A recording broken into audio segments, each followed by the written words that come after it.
Hi everyone, we are from Group 4, Class AS124 to C, and today we would like to present our topic for IHS124, which is civil construction. And these are our team members. Hi, I'm Callista. Let me begin with the introduction to our topic today.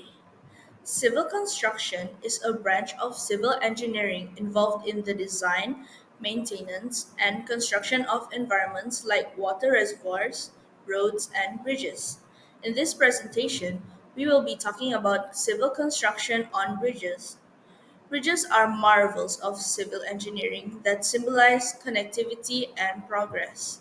Constructing a bridge is a multidisciplinary effort that combines geotechnical engineering, structural design, material science, and precise execution. Bridges in infrastructure plays a crucial role by connecting cities and helping reduce travel time as well as supporting heavy loads and traffic. Other than that, it helps enable development in difficult terrains such as rivers, valleys, and highways. There are also tons of complexity and risk in bridge construction, with operations involving heavy machinery, high altitude work, structural precision, and environmental exposure. We will be using the SUKE bridge collapse incident as an example to give a better understanding of civil bridge construction. Now, let's take a look at the background behind this topic. In Malaysia, bridge construction is a fast growing sector due to infrastructure expansion. Projects like the SUKE Highway show the increasing scale and complexity of modern bridge engineering. Elevated highways and long span bridges are becoming more common now. Projects like these, though, require precise engineering, tight timeliness, and a safe working environment. Despite advancements in engineering, bridge construction still remains as one of the most dangerous jobs in civil construction. The includes work at height, heavy lifting, unstable structures during early stages. There are also site risks like weather, nearby traffic, and equipment failure. In 2021, part of the SUKE highway collapsed during construction, leading to multiple fatalities. Investigations pointed to safety lapses during beam installation and poor hazard controls. The incident reflected how even well funded, high profile projects are vulnerable to safety issues. Understanding the background of civil bridge construction helps you recognize what can go wrong. Hi and Assalamualaikum. My name is Nur Fatina Aisha and this is our highlight for building construction. HIRA stands for Hazard Identification, Risk Assessment, and Risk Control. It helps us identify what hazard might happen at the site, like working at height, heavy machinery, or electrical risk. Then we assess how dangerous it is and take action to control or reduce the risk. This process is really important to keep workers safe and prevent accident on the site. Now, moving on. This slide shows the client duties under OSHA Design and Management 2024. Clients are not just funders. They also have responsibilities when it comes to safety.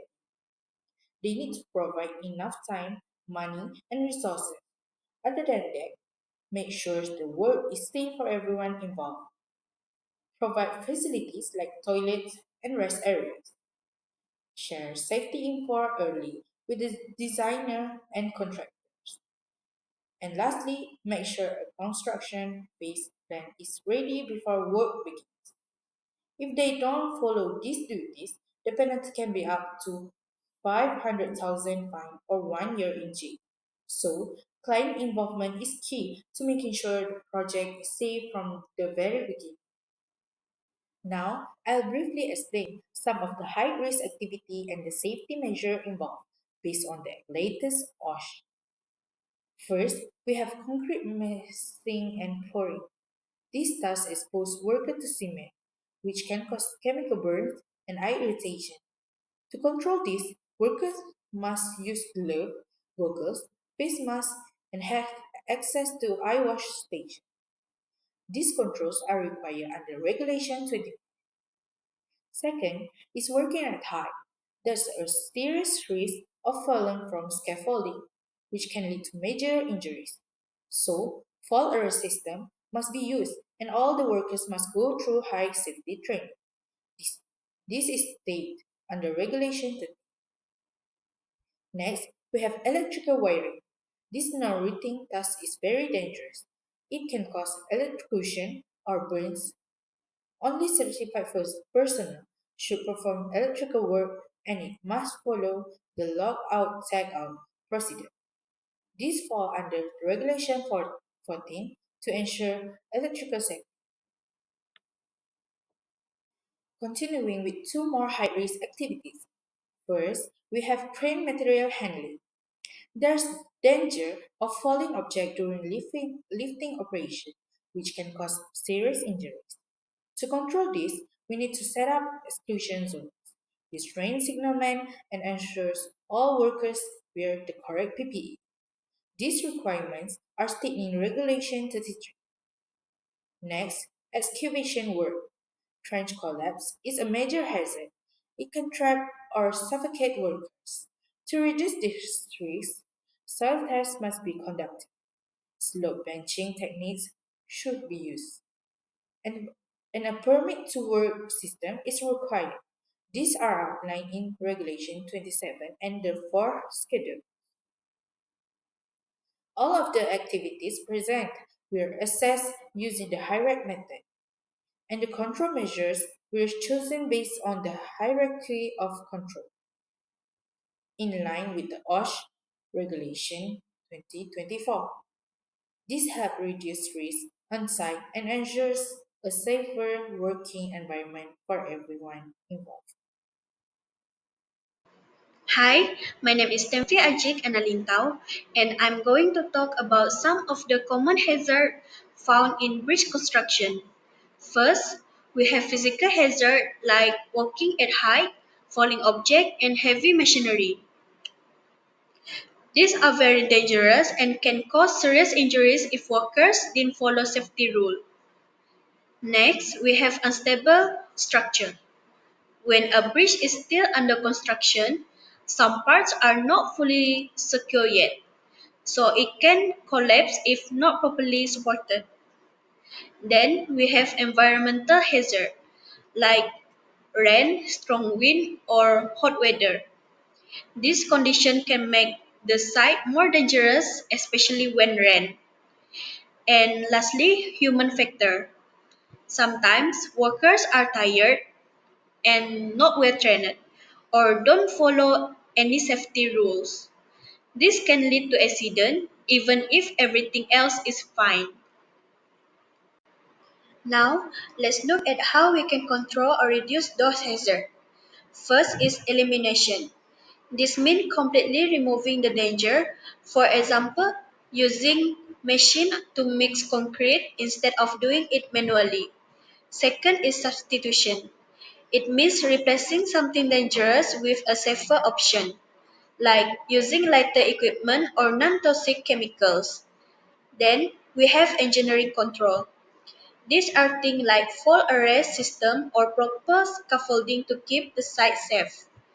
And lastly, always wear personal protective equipment (PPE) such as helmet, glove, and safety boot.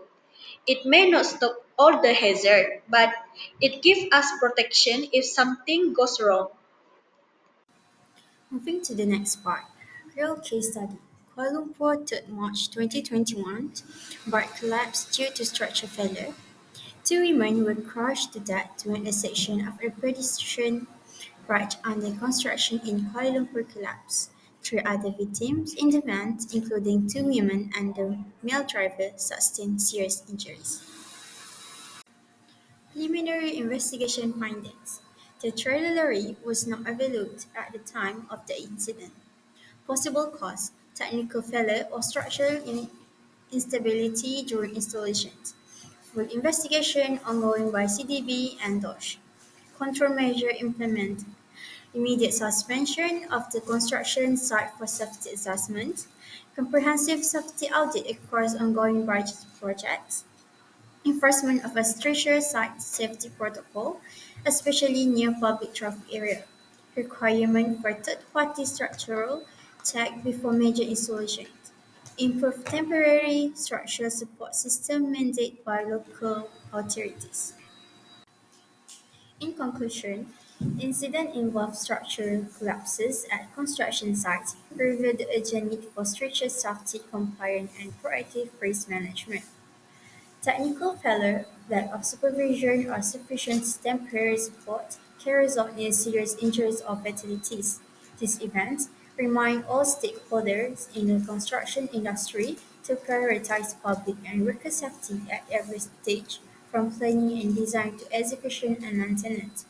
Preventive measures, routine inspection, and strong enforcement of safety protocol are critical to avoid similar tragedies in the future. That's all from us. Thank you.